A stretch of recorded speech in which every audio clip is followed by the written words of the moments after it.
Ici Dakar. Dakar à la veille de Noël. Il fait très chaud ici. 25 degrés à l'ombre. La mer est là, derrière moi. Il y a des baigneurs, il y a des skieurs, il y a des gens qui font de la pêche sous-marine. Tout est calme, tout est tranquille. Et pourtant ici, il y a à peine une semaine, il y a eu ce qu'il est convenu d'appeler un coup d'État. Un coup d'État en fait qui s'est passé en petit comité. Qu'est-ce que vous avez vu, vous? Absolument rien. Nous savions bien sûr que des événements très graves allaient se passer, mais tout finalement s'est passé dans le calme le plus absolu. Vous avez eu peur? Du tout, pas du tout. Personne n'a vraiment eu peur à Dakar. Dans les rues, c'est l'ambiance habituelle des villes africaines où blancs et noirs se côtoient dans un étalage de couleurs qui semblerait violente en Europe, mais qui s'harmonise ici admirablement bien. Le coup d'État de Mamadou Dia, chef du gouvernement sénégalais, qui en moins de 48 heures a tenté de s'attribuer tous les pouvoirs en neutralisant les députés et en s'opposant ouvertement au président de la République Senghor, est passé presque inaperçu de l'Africain moyen. Maître Lamine Gueye, en tant que président de l'Assemblée nationale, vous avez été un des acteurs de la crise. Si je résume la situation, lundi à midi, une motion de censure avait été déposée contre le gouvernement de M. Mamadou Dia. Cette motion de censure devait être votée dans la journée.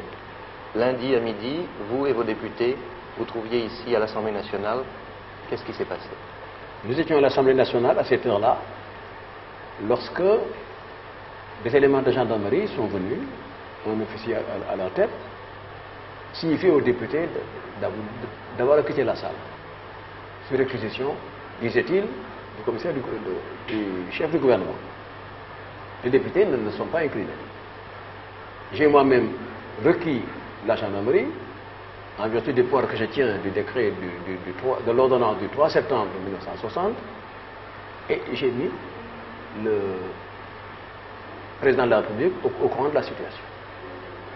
Et le président de la République et moi, nous avons été d'accord pour estimer que si les députés se trouvaient dans l'impossibilité de siéger dans le lit habituel de leur délibération, il ne restait plus qu'à siéger en tout autre endroit, puisque la motion de censure devait, au terme de la Constitution, voter dans un délai qui ne pouvait pas excéder la journée de lundi, qui ne peut pas dépasser la journée de lundi.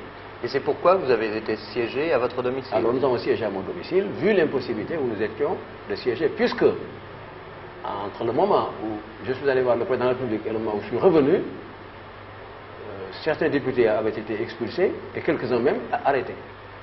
Les abords de l'Assemblée est devenue inaccessible pour le public, aussi bien que pour les députés.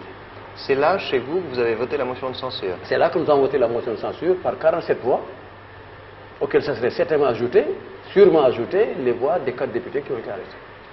Il n'y a pas eu d'effusion de sang parce que le Sénégal n'est pas une république sud-américaine. On y préfère les palabres à la violence. Et s'il y a eu ces jours-ci des attroupements place de l'Indépendance, l'unique raison en était le jet d'eau lumineux qui dispense un peu de fraîcheur, toujours la bienvenue en cette saison. Et puis, on s'en rend compte, il n'y a pas eu de désordre parce que Mamadou Dia n'avait guère de soutien populaire. D'ailleurs, les positions des 2 protagonistes de la crise sont étrangement semblables. Ils appartiennent tous 2 au même parti, ils se disent socialistes, à l'africaine, ils ont collaboré ensemble pendant de longues années.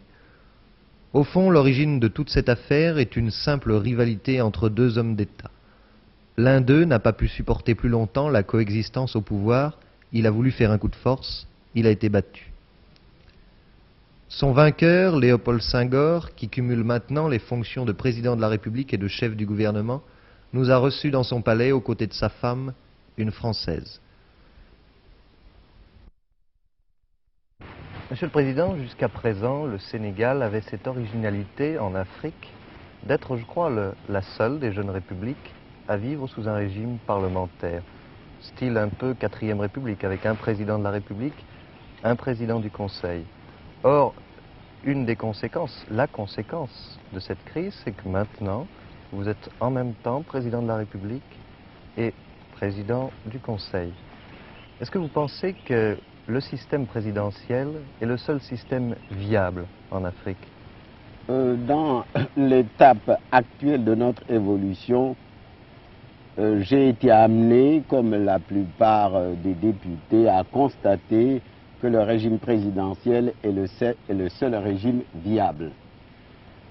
Nous avons été trop marqués par la culture française, c'est pourquoi, contrairement aux autres États, nous avons commencé par adopter le régime parlementaire, mais le régime de l'exécutif bicéphale, nous en avons fait l'expérience, est vraiment impossible, parce qu'il se forme autour du président du Conseil et du président de la République, des clans rivaux qui cherchent à les dresser l'un contre l'autre. Vous en voyez les conséquences.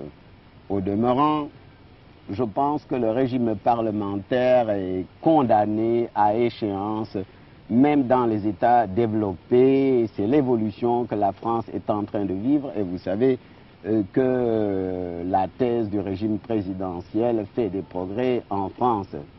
Et que si le général de Gaulle ne s'y est pas rallié, c'est sans doute qu'il veut se consacrer aux affaires internationales et laisser en somme l'intendance à son Premier ministre.